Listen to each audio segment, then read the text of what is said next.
மனதின் குரல், மக்களின் குரல், போராட்டங்களில் தொடங்கி வெற்றிகளை அடைந்த கதை, சொல்லப்படாத பாரம்பரியங்கள், புதிய பாரதத்திற்கான நம்பிக்கை. மாதத்தின் கடைசி ஞாயிற்றுக்கிழமைக்கான ஆர்வமிகு காத்திருப்பு. மலாயா மலை முதல் விந்தியம் வரை, பிரம்மபுத்திரா பள்ளத்தாக்கு முதல் பறந்து விரிந்த இமயம் வரை, பிரதம மந்திரியுடன் மனதின் குரல்.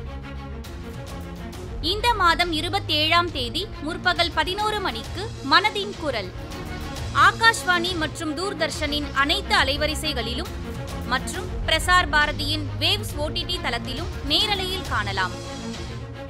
மாண்புமிகு பிரதமரின் மனதின் குரலில் நீங்களும் பங்கேற்கலாம்.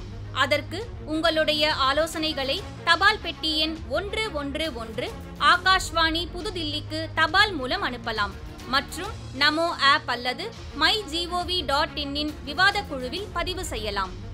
நினைவிருக்கட்டும், இந்த மாதம் 27ஆம் தேதி முற்பகல் 11 மணிக்கு மனதின் குரல்.